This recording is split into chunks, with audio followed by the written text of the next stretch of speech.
All right. Ready to go.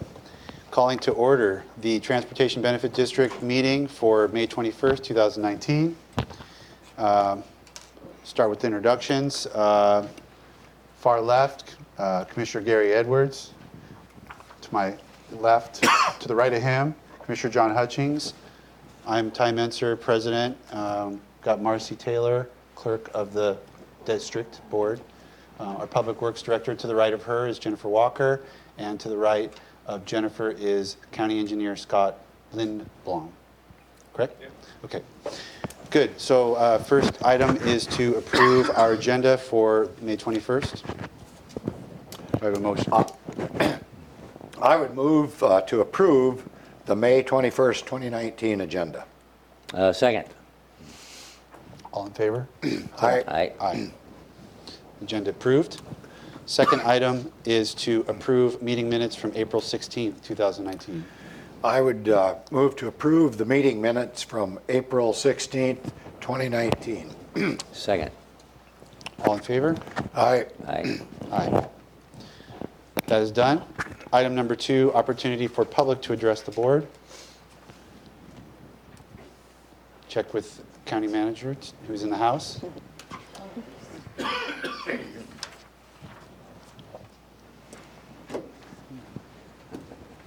All right. Mr. John Pettit. Okay, well, before we do that, let me just, he heard it earlier, but I think for the record and for the recording, go through the sort of rules of engagement, as we say, for public comment to this board. The board does not, we welcome comments from the public at all meetings. However, there are some guidelines governing such comments to ensure they are appropriate and do not take advantage of the fact that most meetings are televised, including the Transportation Benefit District. The board does not respond to public comments on a needed basis. The Director of Public Works and Ms. Walker would respond on a follow-up at a subsequent meeting. Speakers are limited to a total of 3 minutes to address the board. Meeting attendees cannot donate their speaking time to another person. The board reserves the right to restrict a person's opportunity to address the meeting for good cause. Please silence your cell phones. No comments that are lewd or offensive to a reasonable person. Be respectful. No outbursts of any kind. No comments that are commercial in nature, such as promotion for a for-profit business. No comments that are inflammatory, hateful, defamatory, or discriminatory. All materials that you might provide to the county are considered public records, subject to public release upon request pursuant to the Public Records Act, Chapter 4256 RCW. And remarks about pending land use permits or similar matters that could eventually come before the board are not permitted. So those are basic rules, and we have Mr. John Pettit as our only.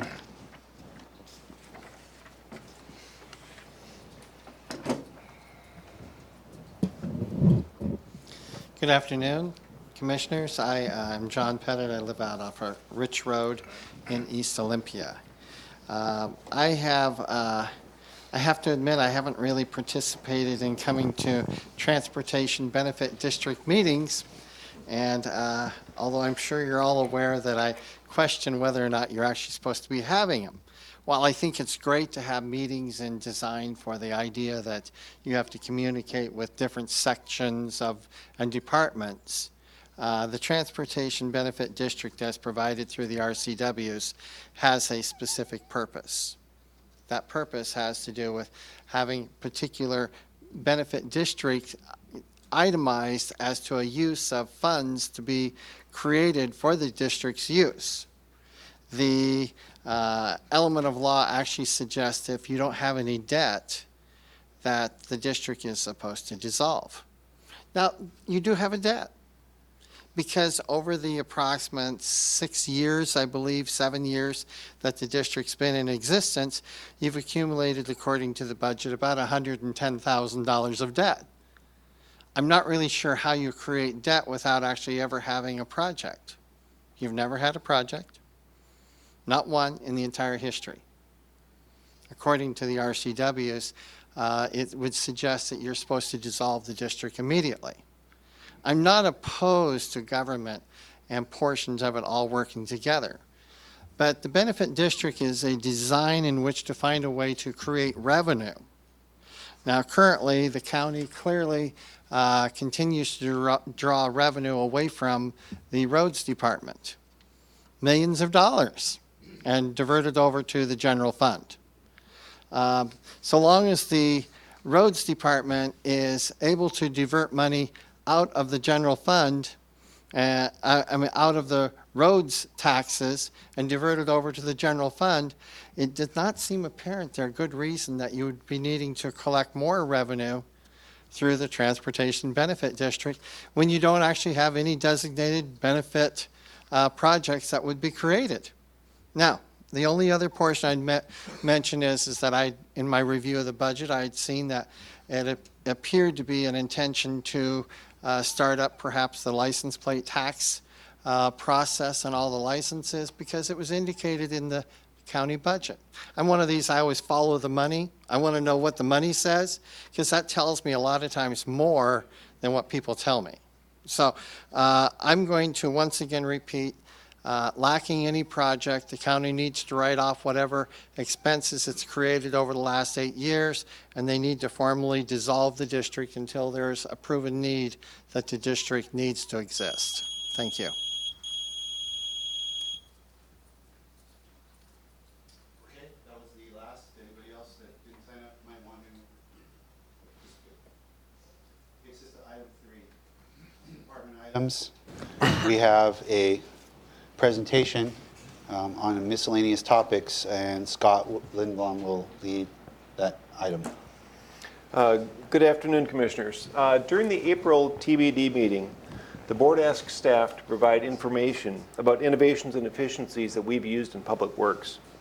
In this presentation that Lucy Mills and Scott Davis will provide, we're going to show you some of the ways how we've used some of these innovations and efficiencies to make the most use of our transportation dollars. We'll also show you what funded TBDs and local jurisdictions are doing. And finally, we'll wrap that up with a recap of the Thurston County TBD survey we did late in 2018. From that point, we'll kick it over to Jennifer for the director's report. So to start out, Lucy Mills and Scott Davis will talk about some of our innovations and efficiencies we've used. And if I remember correctly, Scott, this was in response to some questions Commissioner Edwards had about, is that this first Yeah. topic item? Correct. Okay.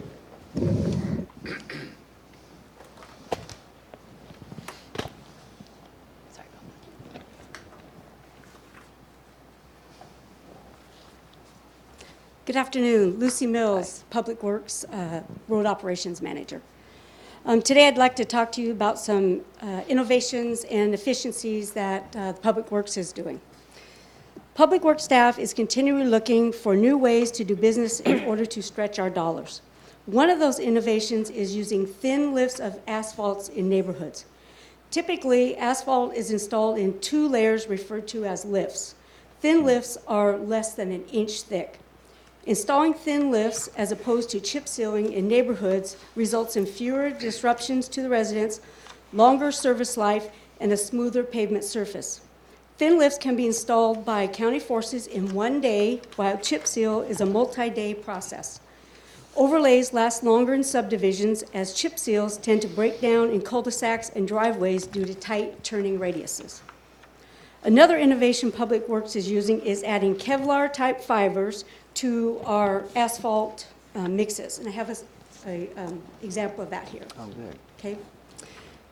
The fibers are easily mixed into the asphalt at the plant. Using fibers adds about 10% to the cost of the asphalt, but is projected to extend the life of the asphalt by 3 to 5 years. Maintenance has been using a fiber asphalt mix since 2015, and capital improvement projects from Public Works started using that mix design in 2017.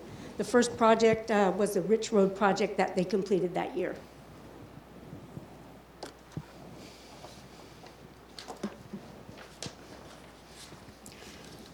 Public Works staff practices targeted pavement removal. We only remove and replace what is needed, thereby reducing expense and time needed to preserve county roads. For example, on a road with heavy truck usage, we may only grind out and repave the wheel paths that are damaged. In other situations, we may remove all the pavement between the fog lines, leaving the wide paved shoulders in place. By not having to repave the shoulders, we can save as much as 30% on our overlay cost. The example of that was on Old 99 from the county line all the way to Tilly Road. We did that and saved a tremendous hundreds of thousands of dollars on that project by doing that process. And what happens to all that asphalt once it is removed? It is stockpiled at a county facility and recrushed so that we can reuse it by the maintenance staff. And here's an example of what it looks like. Just like regular aggregate, it's an inch minus crush that we design. By recycling that material, the amount of rock purchased is significantly reduced, thereby saving money and reducing impacts to the environment. In 2018, maintenance staff used 15,000 tons of recycled asphalt at an estimated cost saving to taxpayers of over $75,000. And with that, I'll turn it over to Scott Davis.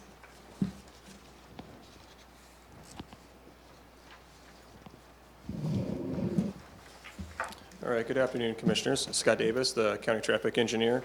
So let's see, go to the next slide. All right, so I'm going to continue some of the innovation discussion. First, I'm going to talk just briefly about roundabouts. So that's one of the technologies we've been using over the past few years. We have 3 currently installed, the newest ones down at on Highway 99 at 198th in the Grand Mound area. So why would we do roundabouts? Well, one, they virtually eliminate deaths and serious injuries at intersections, unlike most other intersection control. They're about 20-25% more efficient than a comparable traffic signal moving vehicles through those intersections. They also work when the power is out, which is really nice, because when the power is out at traffic signals, they become a bit more complicated. Even though we know what those rules are, I think we all know when we go up to them, they're a bit challenging, but roundabouts work whether the power is on or off. And finally, they also cost us to maintain than the traditional traffic signal, because traffic signals, you need to go out and retime them. There's a lot of components, electronics. Well, roundabouts, you don't have a lot of that stuff. So depending on the type of intersection, we could see about $150,000 to $200,000 or $150,000 to $300,000 less cost over a 20-year period just by having a roundabout versus a signal at one of those locations. So they're fairly significant. And then just in terms of one that we have built a while ago, but the Boulevard Road Roundabout on Yum Highway, we built that, I think it was completed in 2013. So in terms of crash reduction before construction and after construction, we saw a 60% decrease in overall crashes and almost a 70% decrease in injury crashes just at that location in itself. So, from a safety perspective, they're significantly different than many other things that we've been doing. And we're not the only agency doing them. You see them all over the place, but it's one of the things that we've been trying to put more in when we can and when it's appropriate. Prefabricated bridges. So you've probably heard a little bit about that. We've had a few awards recently with the FISH Patchage program, but that's another innovation that our department's taken on to, one, reduce costs, but also reduce the delay or I guess the impact to the people using the roadways. So essentially what the prefabricated bridge is when you're purchasing or acquiring components for a bridge and they're prefabricated off-site and delivered ready to install. Unlike more traditional construction, you're doing a lot of that work on site where you're pouring concrete, placing rebar, or some of those other components on those sites. And so when you can have something delivered and put it on site, that significantly changes the cost structures for those bridges. So this is one example. In Beaver Creek in southwest Thurston County, we ordered a prefabricated steel bridge, and we installed it with county forces because it's fairly simple. You can use just our traditional loaders to drop them in, but in that case we used a crane. But it cost us about $400,000 to construct that bridge in about 1 month. Whereas some of the traditional methods we've used in the past have probably taken 3 to 4 months and potentially upwards of $1 million. So it's a pretty significant difference. Now you can't use them in every location, but especially in our lower volume roadways, like you saw in some of those fish passage culverts, they're very effective and certainly reduce the costs and give us a lot more flexibility in what we're doing on the county roadway system. So detachable beds, this is kind of a small thing, but kind of a big thing for us. So we have a lot of work trucks. You see them all over the place on the county roadways. And so, and we have a lot of specialized trucks. They do a lot of different things. They put down plastic, we put wood chips in them, they haul rock and gravel for Lucy's crew, but a variety of functions. Well, in years past, we had a specialized truck for almost everything that we did, but they didn't always operate.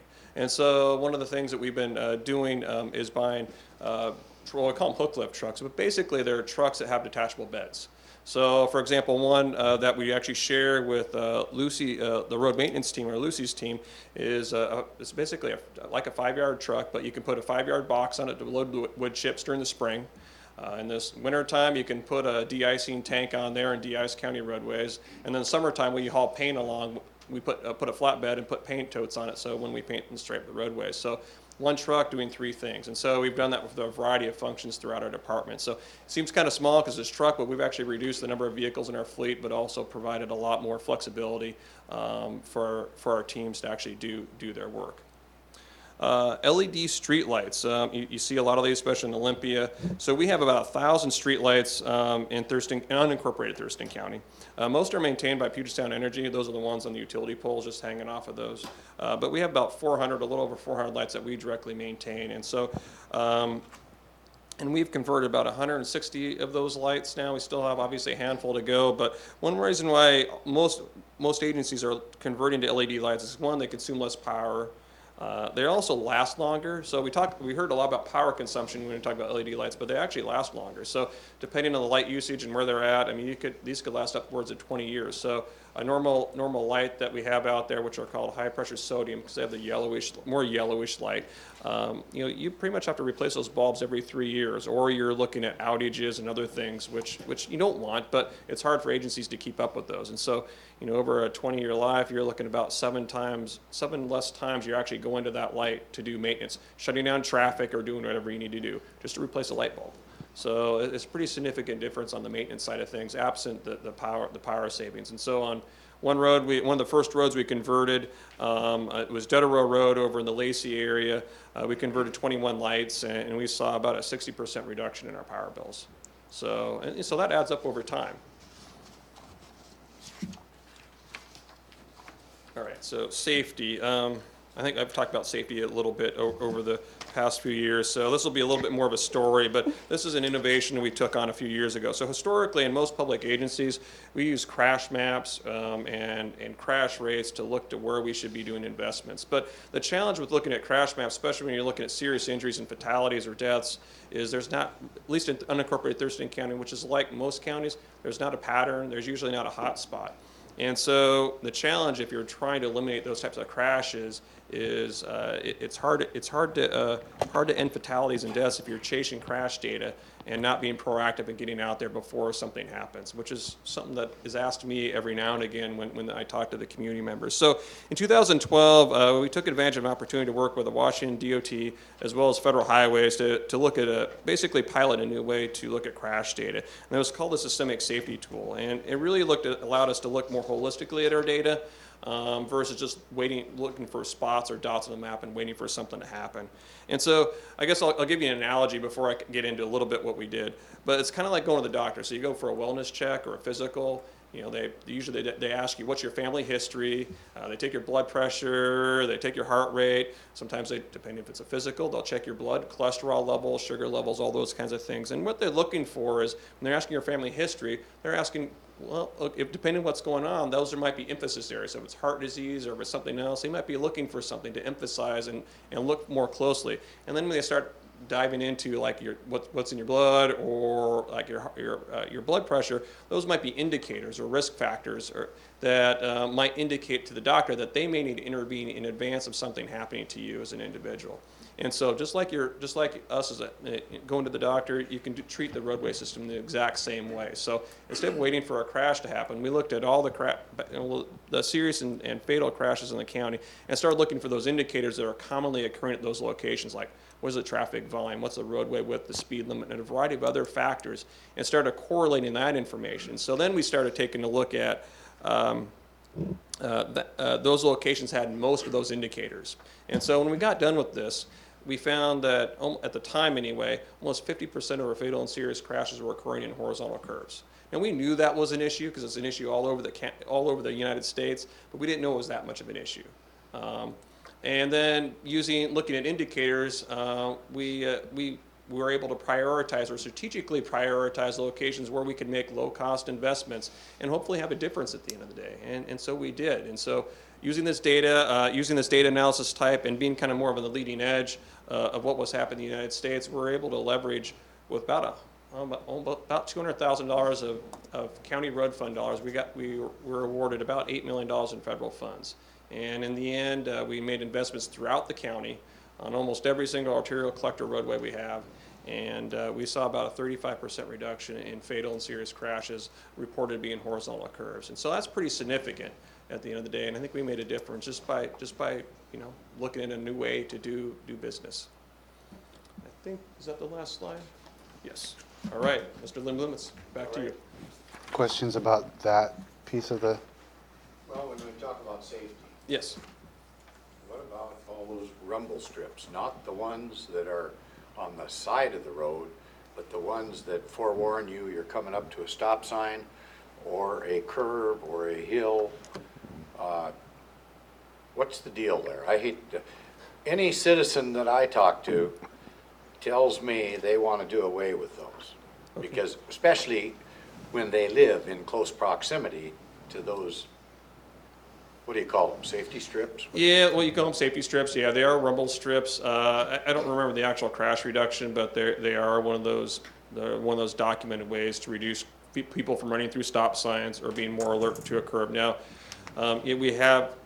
you may be getting more calls than I have probably, but we have had calls over the years because, our intent isn't to disrupt folks' lives while we're trying to save lives too. And so we have made adjustments over the years where we didn't realize the sound would carry that far. Where we've, I guess what we call them like the 5 high and the 5 low basically. But basically we've melted them down a little bit lower so they're a little softer, or depending where they're at, not put them back after it's chip sealed. But yeah, we try to be cognizant as much as of the surrounding residents. But yeah, we try to make corrections when we can to deal with what you're hearing. Yeah, what does it take to get that accomplished? So I'm assured, so when a citizen talks to me about a particular location where these are located, I mean, they are terribly noisy at, somebody's trying to go to bed at 10 o'clock or something in the summertime, windows open and brrr, brrr. I mean, it is really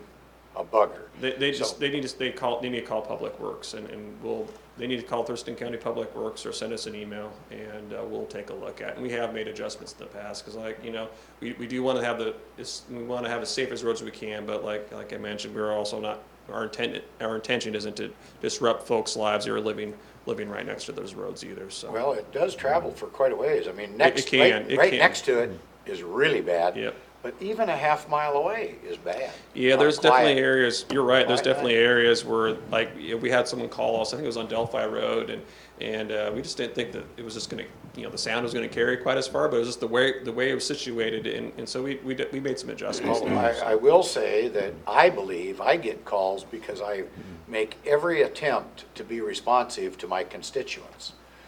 I don't think the public feels that way when they call bureaucrats. Not being disrespectful, but I mean, you're a person, a professional working in a government, and I don't think they feel they get the same service, especially if, we'll make note of it, we'll look at it, we'll see what we can do, and nothing happens.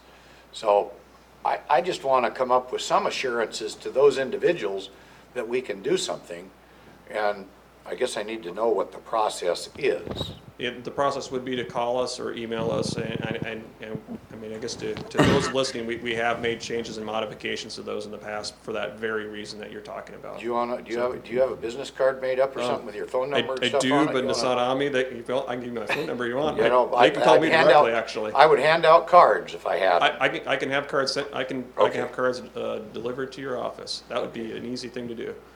So, yeah, absolutely. No, we do take care of it. I understand that concern, so and we have dealt with it in the past. So, thank you. You guys, and you guys is all inclusive of gender, do a great job at Public Works. Do you have any idea how many of these we have out in the county, these rumble strips? I don't know the count, to be honest Maybe like a with you. dozen, you reckon, or 20 or 30? No, we definitely have 50? a lot more than that. Hundreds. Oh, we have that many. Yeah, there's a lot, yeah. Yeah. Yeah, we put them in front of I seem to miss 'em. curves that are sharp, in advance of sharp curves, for example.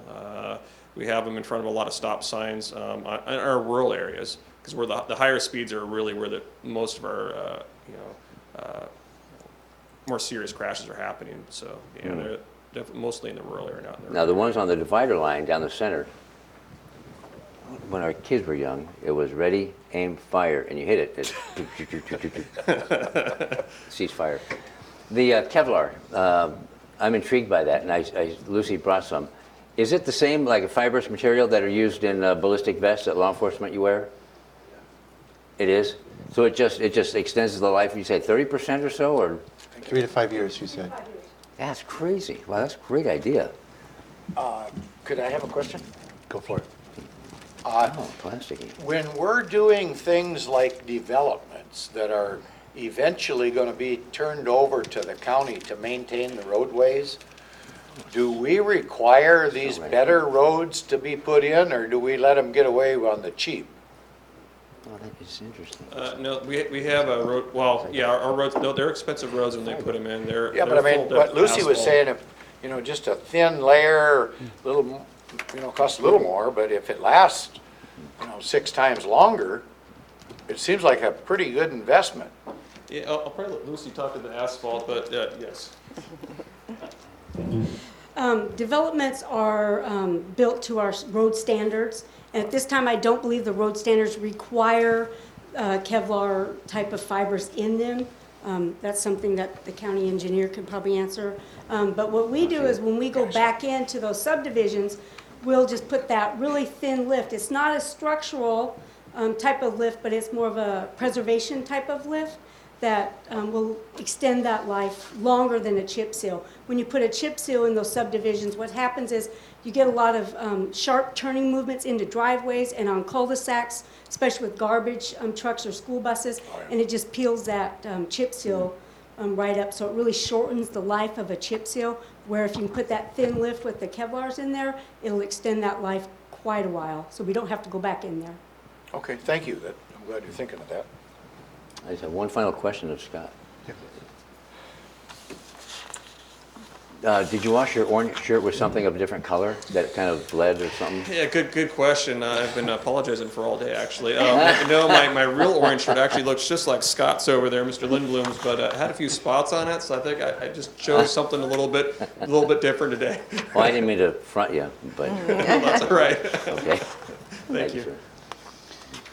Okay, so that covers that topic then. And Commissioner Edwards, you got your questions answered about efficiencies? I did, and we're going to move on to some funding issues? Yeah. Okay. I know you had asked about a couple of yields and things that you had mentioned at a previous meeting, more frequent use of yield signs. And Well, cold weather. yeah, I don't know. I policy. guess does that fall within the safety end of things, is yield signs?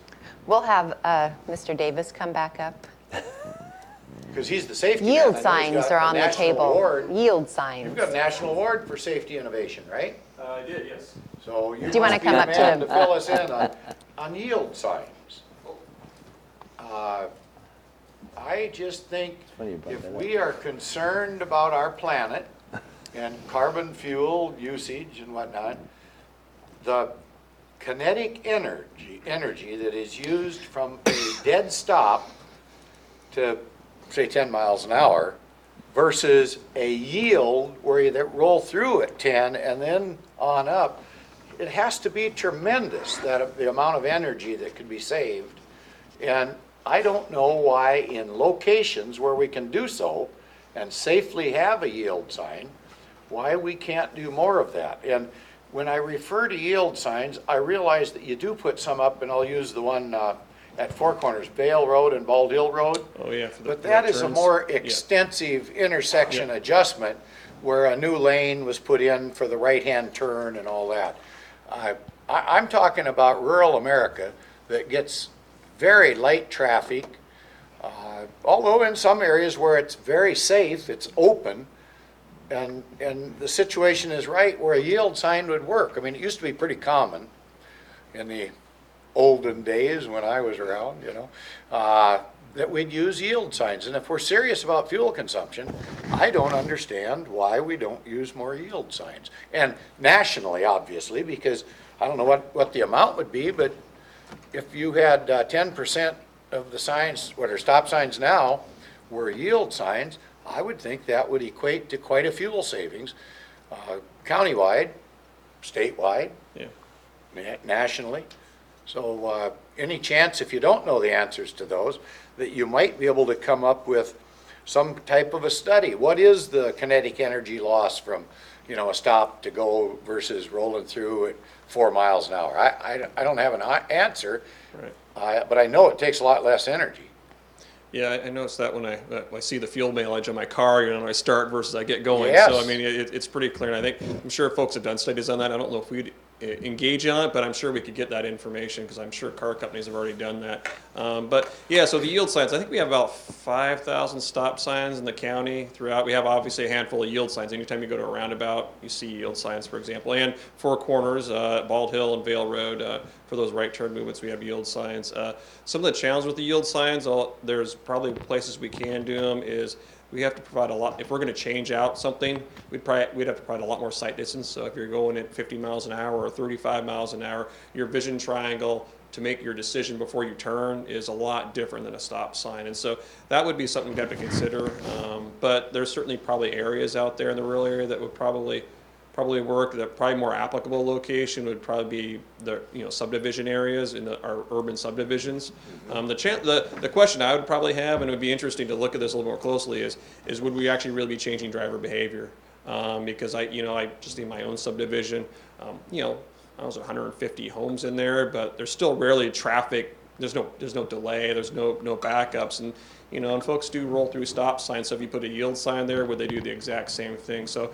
And so in those really low volume situations, you may be getting a quasi-yield situation anyway, even though they're required to stop. And so I'm not sure, it's just more of a question I would have is like, would we actually change the behavior that's already happening out there? But yeah, absolutely, the start and stops are huge. I mean, the traffic signals, that's a huge, for me, I can see the indication just on what my fuel mileage is on my car. And even with heavy trucks, I know heavy trucks take a toll on intersections where they come to a stop, and it's quite a abrupt stop, if you will. I mean, a lot of times the drivers don't care. They don't even own the truck. Right. But if they could roll through that at 4 miles an hour or something and safely do so, and we have to consider safety. Oh, absolutely. And one thing to keep a note too is most of our main roadways are arterial collector roadways. You can go from almost one end to the other without stopping. It's the side roads, I guess. You're really where you're stopping for the most part. Like Yum Highway, once you leave the Lacey UGA or Lacey city limits, I mean, you're pretty much nonstop all the way to Highway 510. So most of those main routes are fairly free and clear for vehicles, but it'd be interesting to look at. Subdivisions are probably the most applicable place that could probably occur. I would give you just one example. Just take a drive on Hannes Road, or your folks, maybe take a drive on Hannes Road and take a look. There is a relatively new stop sign there that never had a stop sign because there was a little development put in with, 10 homes. And now it's a stop sign on a main thoroughfare. And it's a nightmare to the people. You're making criminals out of everybody that they do roll up and what's the point? So they roll through it. So that'd be a good one to look at, actually. That's 123rd, right? That's right. Yes, that'd be a good one to look at. Or maybe switch a stop sign, maybe. And it's just a suggestion on one location. There's quite a few locations like that around the county. I don't have them all in the back of my head, but they're there. And I just think it would show that we're interested in doing our part. Yeah. Well, I think we could probably be strategic, and that's a good location, actually. I know we're familiar with it, so, but I think if we're strategic about it and looking at specific spots, I think that we might be able to look at those individually. But across the board, I think it might be kind of difficult to make that conversion. So.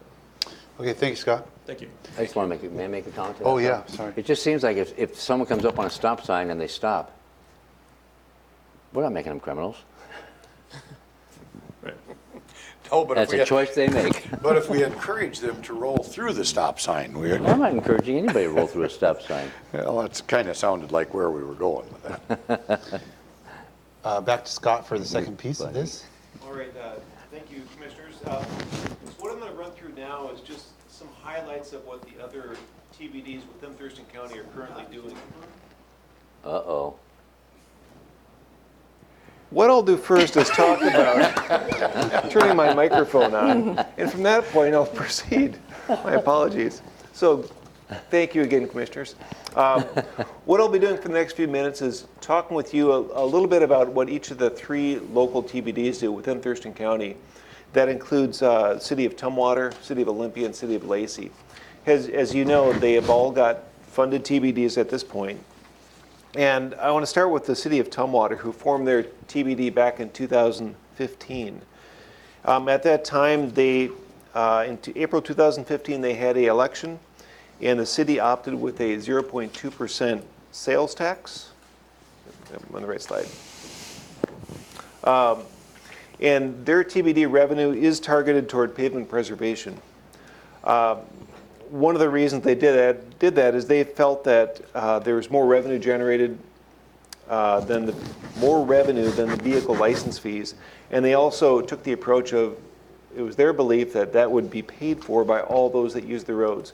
Now it's interesting, as we go to Olympia and Tumwater, they all had kind of the same approach in that it would be paid for by all who use the roads. But as you know, Olympia has vehicle license fees, Lacey and Tumwater have sales tax. The approach they took for the outreach was similar to Thurston County's, but not quite as robust in some areas. One of the things that they did is they had a volunteer committee of citizens and council members go door to door, gathering interest or seeking input into the formation of a TBD.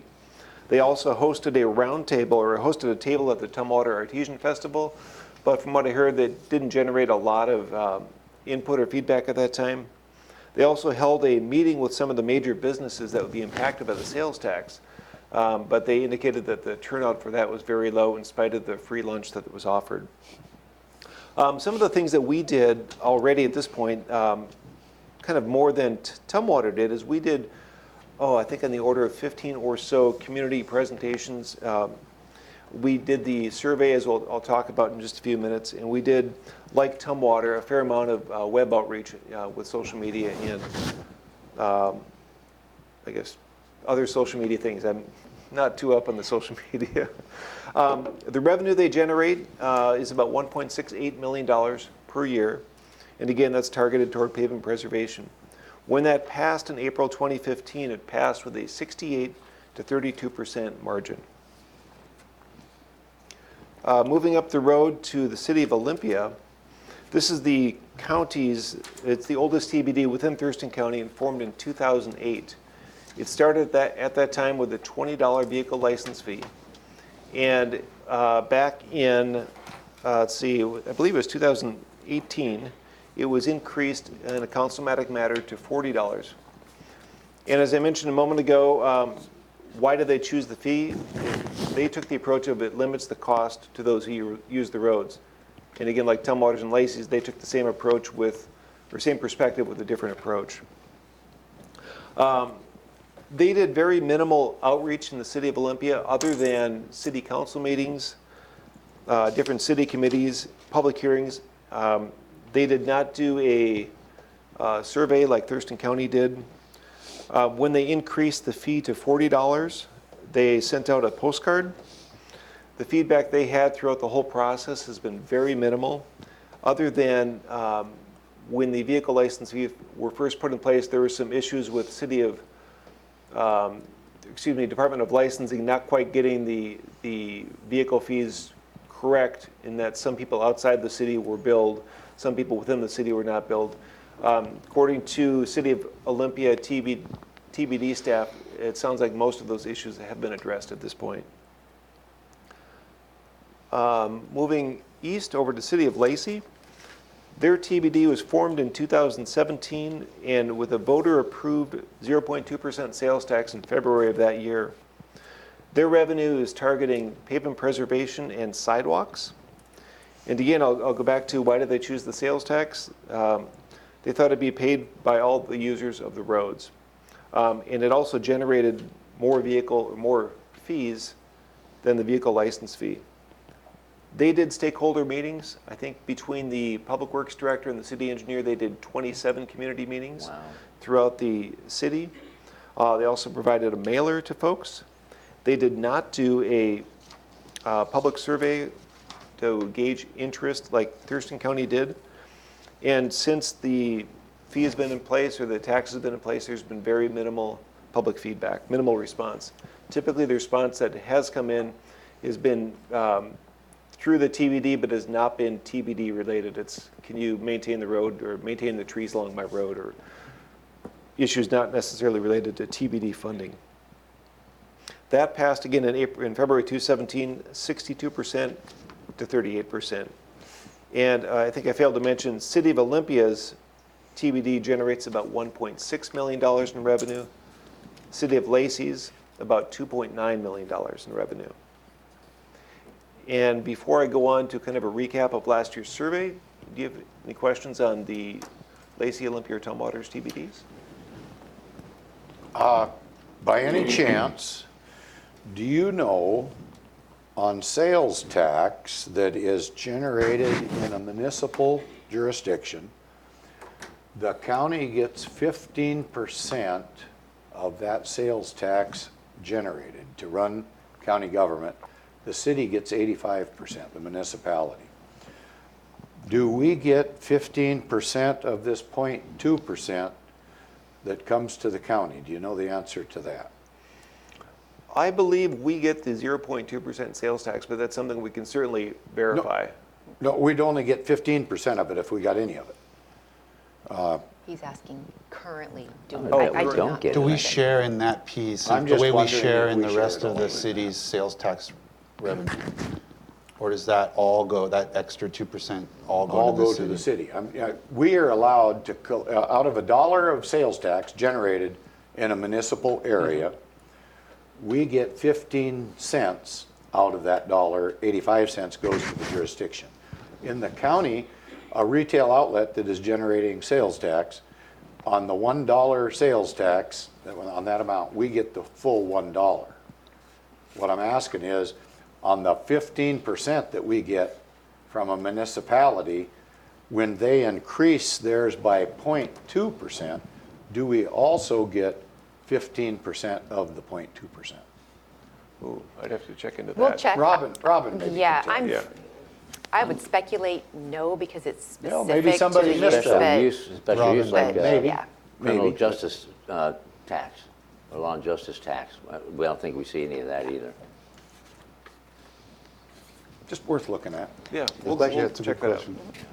The question I have is, do you have any idea what the revenue generated in the city is, the various cities? I do, yes. In the City of Olympia, it's $1.6 million per year. City of Lacey is $2.9 million per year. And the City of Tumwater is $1.68 million per year. Okay, and Tumwater and Lacey have the sales tax.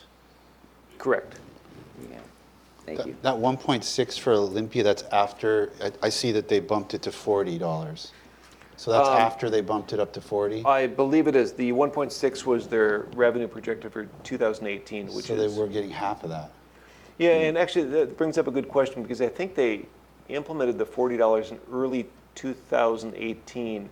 What I don't know is if that had a 6-month waiting period before they could collect that. But let me check on that and make sure that that represents their $40 vehicle license fee.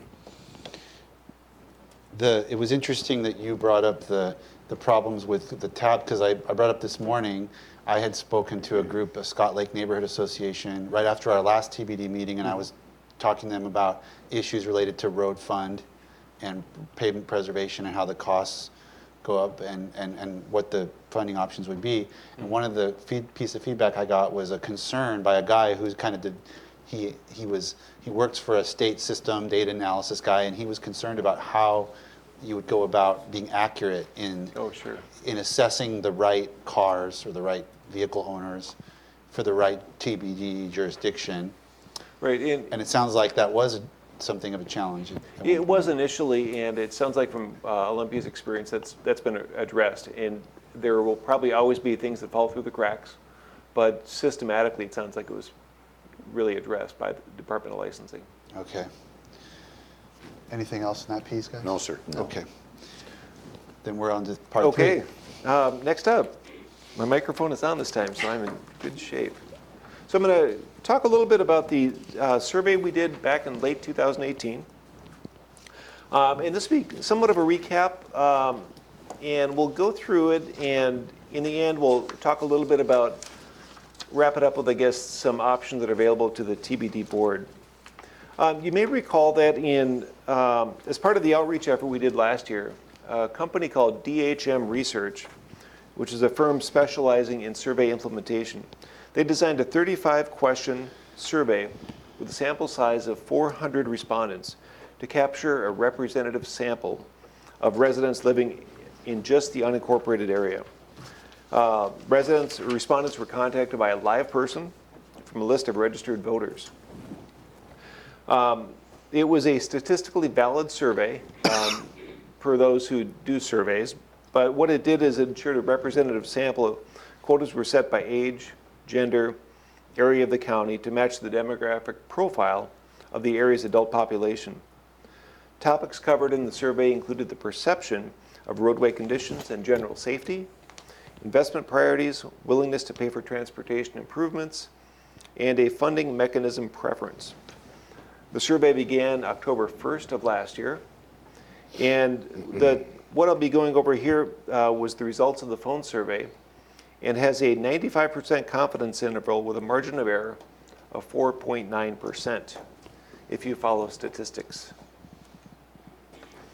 So how are we doing? And again, this is kind of walking through the highlights of the survey itself. Overall, residents are generally positive about road conditions, although a few say they're excellent. Residents largely consider driving in the county to be safe, especially near where they live. And ratings of safety are markedly lower for walking and biking, particularly in the rural areas. And if we look at the priorities of the community survey, residents were asked to prioritize 9 categories by ranking them from very high priority to low priority.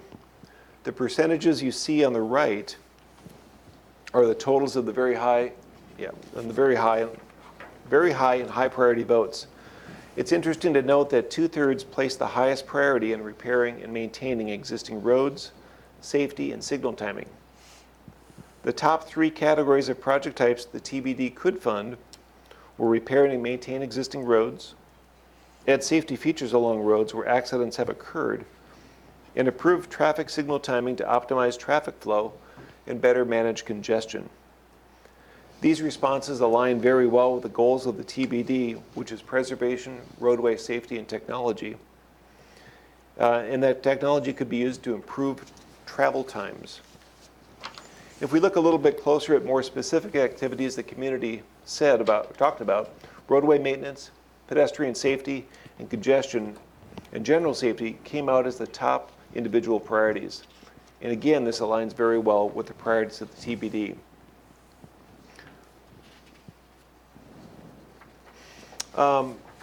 Tying the survey we did last year in with the county's strategic plan survey or the Citizens Priority Report, the community survey that we did, or the community survey that you, the board, took in early 2018 for the strategic plan also reflected the need for transportation improvements.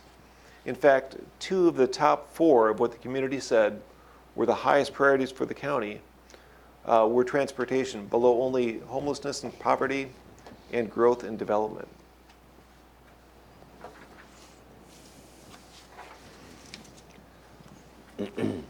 When given information about Thurston County's transportation budget challenges, a majority of residents in our survey, 53%, support increasing local taxes or fees for transportation improvements. Support for increasing fees varies dramatically by political party preference and by demographic factors. 75% of Democrats in support compared to 33% of Republicans.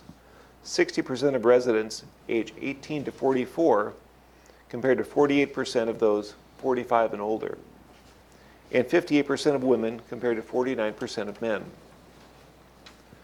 Both the survey we did in 2018 and the county strategic plan survey reported remarkably similar results in those willing to pay more for transportation. In fact, transportation was the only topic that garnered a majority for willingness to pay more, and also represented as the least the community wanted funding cut. And again, tying it into the county strategic plan, in that survey, 54% were willing to pay more for maintaining roads and infrastructure, tying quite similarly to the survey we did last year with the 53% supporting that. So then we looked at, for those in support of increasing funding, most would be willing to pay up to $10 per month more for transportation improvements, or for transportation infrastructure, excuse me. When asked which funding mechanism is the best way to fund transportation improvements, residents were roughly split between the sales tax increase at 39% and the car tab fees, 37% if taken together. A sales tax and a vehicle license fee of $100 require voter approval, whereas a $20 vehicle license fee could be established by a majority vote of the TBD. There's also been some discussion in the past of sunset dates for the TBD, and it's important to keep in mind that you as a TBD can modify or end the funding at any time. It's certainly up to your discretion. And now looking at the funding options available, and this ties in a little bit with some of the discussions earlier. So those that the TBD board can approve in a councilmatic way is the transportation impact fee, which we have, and up to a $20 vehicle license fee, and that's the car tab. It's important to keep in mind that the board can, if the board chose to do a councilmatic vote for the $20 vehicle license fees, after 2 years, the board could take another action to raise that to $40, and after another 2 years, could take another councilmatic action to raise that to $50. So the revenue generated by those ranges then, as you can see on the right, from $1.9 million per year, which represents a $20 vehicle license fee, to $4.9 million per year, which would be the $50 vehicle license fee. So slicing those up a little bit, the $40 fee would be about $3.8 million per year. The 0.2% sales and use tax would generate about $1.3 million per year. And again, as you can well imagine, that's dependent on the economy and the amount of purchases we have, which follows the economy certainly to some degree. Other voter-approved options would be a vehicle license fee of up to $100, a 1-year excess levy and property tax, and vehicle tolls. Certainly it would be up to your discretion that you could do a mix of funding options if you so chose. So I'd really like to point out that even with the funding from the TBD, we will still struggle to maintain the roads in the condition that we have them. TBD funding can certainly help, and I think it's a step in the right direction, but it won't solve our problem, our overarching problem. And whether it's a 0.2% sales tax, a $20 license fee, a $40 license fee, I think it's also important to note that those are still less than the amount of money being used for other purposes, other legitimate needed purposes within the county through the road levy shift and the traffic or the road diversion. And I will open it up to any questions you might have, or we can turn it to Jennifer for the director's report. Go ahead. We'll go down and start. What was the cost of this community survey? Oh, It was $21,000, and they interviewed or phone surveyed 400 residents.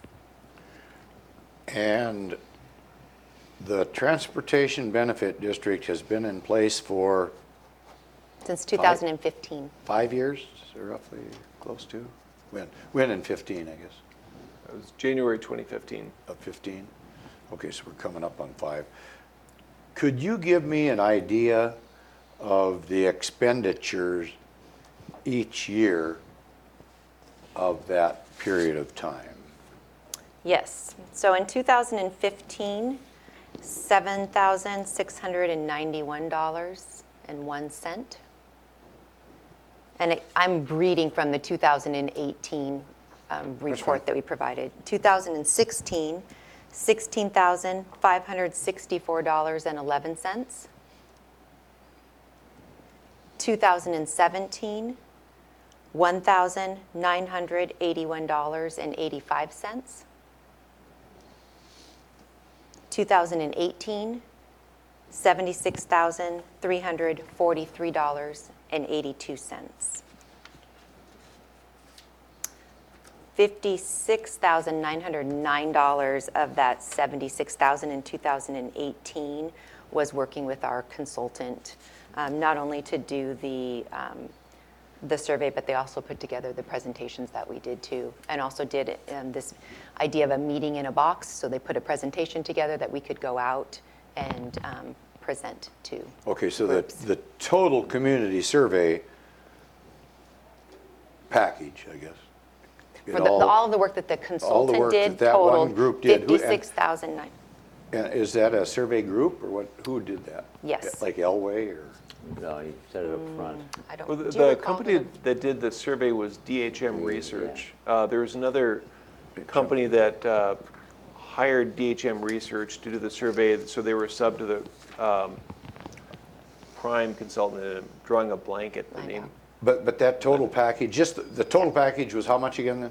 $56,909. 56? Correct. $56,909. That includes the survey That is correct. that you said was 21. So Correct. Okay. So then the other 20,000, just roughly was what? I mean, one year we had 1,000, in 17, 1,981. So, Yeah, I don't believe there were, so I wasn't here until October of 2017, but I don't know how many meetings oh, were maybe, had during maybe Scott can 2017. find out or something and let us know, could you? Sure.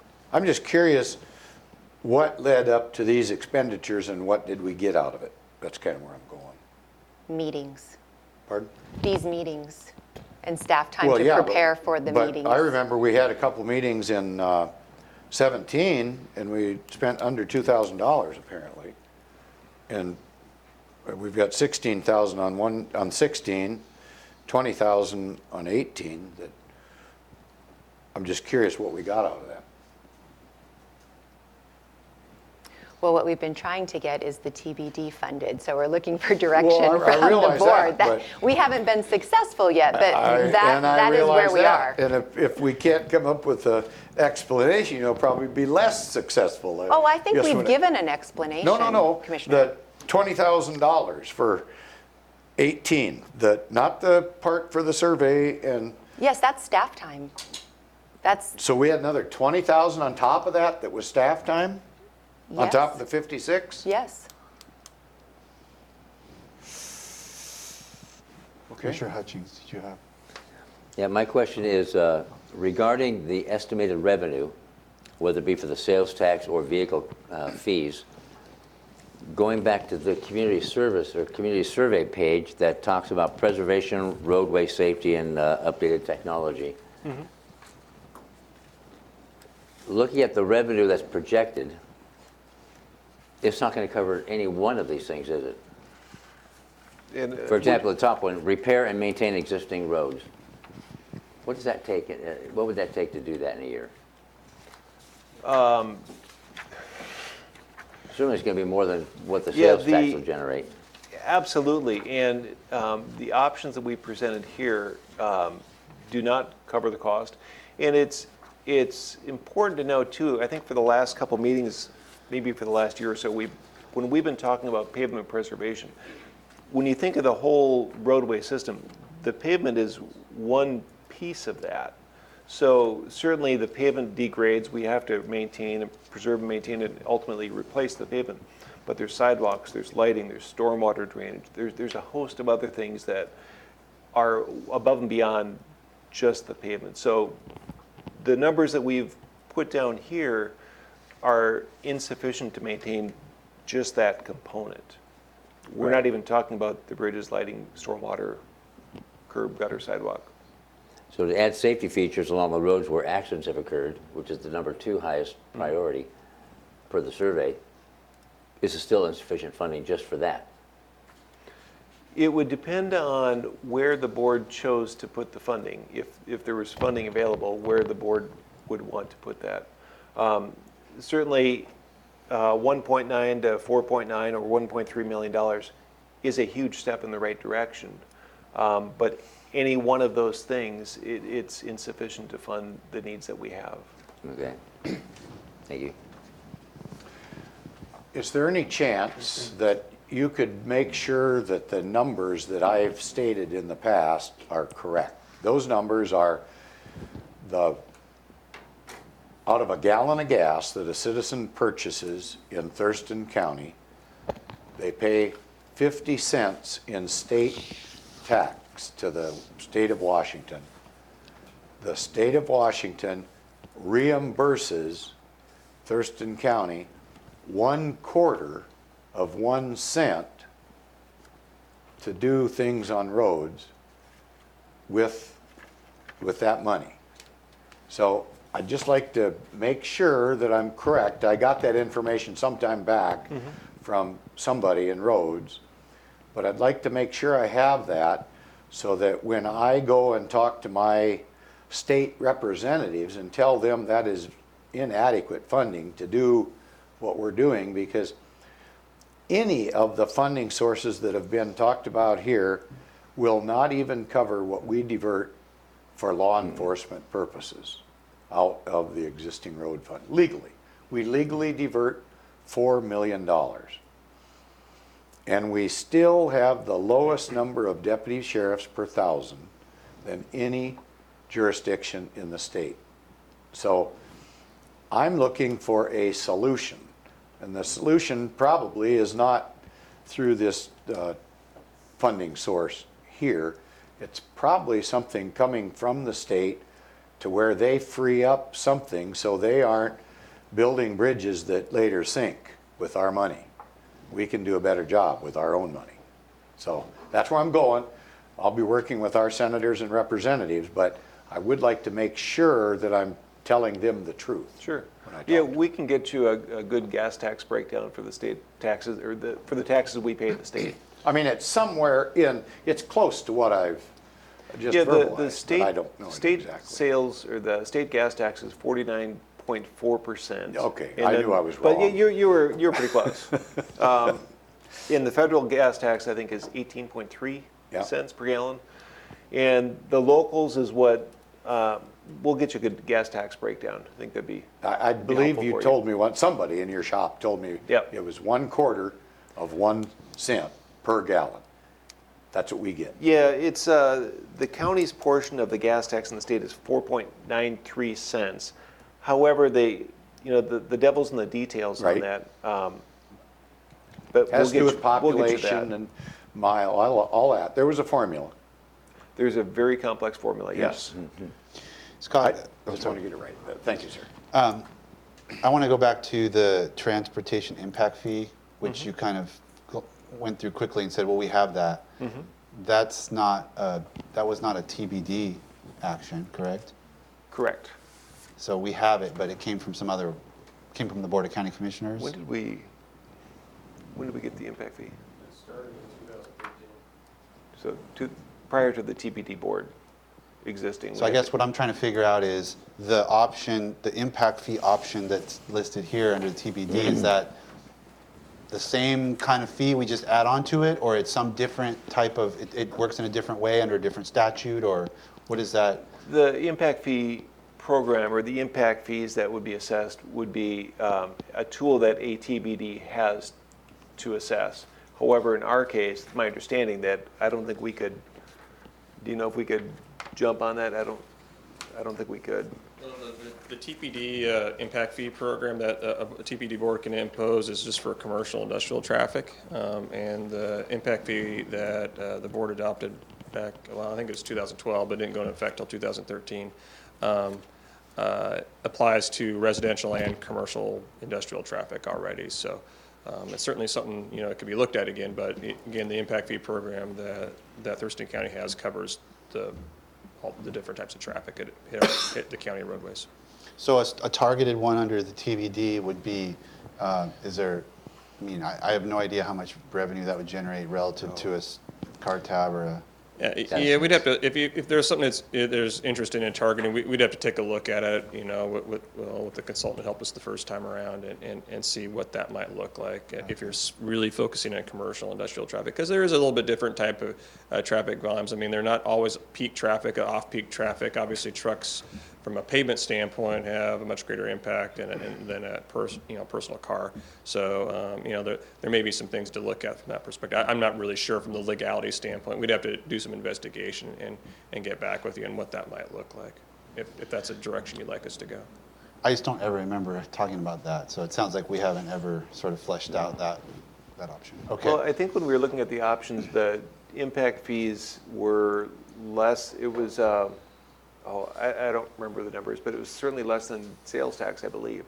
Okay. Yeah, I mean, we did try to estimate some impact fee revenue if it was just focused on commercial, industrial, just above and beyond what we're currently doing, and we at least our estimates at the time, as a few years ago now, I think we're in the $100,000-$200,000 range annually.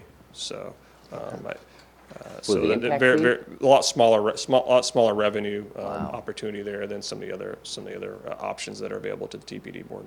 All right, thanks, Scott. So. My final comment on that is just my big takeaway from the last meeting was just how, and I want us to always keep in mind, is the longer we wait and let the hole get deeper, the more it's exponentially more expensive, because as you move from the different categories of road repair, each category is like an order of magnitude more expensive to backfill. Absolutely. So we're just, the longer we wait before we address this, the more we're costing our taxpayers in the near to medium future. And I think Steve Bricker had a great analogy. I think it was the last meeting. What we're trying to do is brush our teeth, and keep our teeth in good shape. If our teeth are our roads, we want to keep the teeth clean. It's easy to brush our teeth. It's really cheap and quick and easy. But if we don't do a good job brushing, we're going to get cavities. If we don't address the cavities, ultimately we'll lead to dentures. And we don't want to get there. It's cheap and easy to brush your teeth. Trying to go with the health analogy there. Cheaper. It worked for Steve, not not me, cheap, apparently. it's cheaper. Cheaper. Okay, so that takes us to the final piece of our meeting today, which is the director's report. Yes, so it'll be short and sweet, and it actually is just following along with that same conversation, which is that we know that as more and more of our roads fall into fair and poor condition, it costs more to fix and maintain them. And on average, it currently costs about $1 million per mile to repair roads in poor condition, $333,000 for each mile in fair condition, and around $40,000 for each mile of road in good condition. We know that we need another $3 million annually just to keep up with our roads to maintain at our current level, and that's just for the costs as they exist right now, not accounting for increased labor and material costs year over year, or for improvements, but just maintenance. And for every mile we don't perform maintenance each year, we lose 7 to 10 miles of service life. We know that if we continue down the path that we're on, 75% of our roads will be in point. We've gone through and we've presented to the board the conditions of our roads and the funding options that are available. As the county manager said earlier today, the board has a lot of priorities and a lot of difficult decisions to make. But ultimately, this is in your hands now, and so we're looking for direction from the board. Now, I will say that with Tim Iman's initiative that's coming up regarding the car tabs, there may be some thought, if you were thinking about license fees, that we may want to wait to see what happens with that in the fall. But that is for the board to decide. Anything for the good of the order, or? No, sir. It would be very nice to live consequence-free, but it's just not reality. I keep patting Public Works on the back, and I know you're doing what you can with what you have, and I know you need help. I've told you that before, but this kills me. I just share, this is kind of hot off the press. I forgot that I had asked my assistant after the last meeting to look at the different, because we talked about the handful of county TBDs. None of them had funded, but several of them had formed. And so I asked her to look into what are they doing? Are they having meetings? Are they, have they dissolved? What is the, and what we got was that Snohomish County formed a TBD, but hasn't really done anything with it. They haven't dissolved it, but they're not holding meetings or anything. Pierce County is basically doing what we're doing. They've formed it, they meet. I've got an agenda from April. They've got a presentation that looks strikingly similar to presentations that we've had about here's what you could do, here's the funding. I mean, Pierce County is right with us lockstep in terms of how they're approaching this. King County is more complicated because they've folded the concept into a regional transportation. It's merged with another group doing other things, so it's there, but not exactly as a standalone. And finally was Whatcom County, and that apparently is a different type of TBD that relates to a specific project on that piece you got to drive through Canada. What is Yes. it, Port Roberts or? Does that make sense? It's- Okay. yeah. So anyway, that's a little bit different, and they're doing something, but it's not directly analogous to what we're doing. So. Does King County receive any toll money, or is that all DOT? Do you have any, I'm just wondering, I'm not asking you to go out and do busy work. I don't need the answer. I'm just wondering if anybody knew. I'm not sure. No, I don't know. Okay. Well, with that, we're adjourned. Thank you, sir. Thank you. Thank you.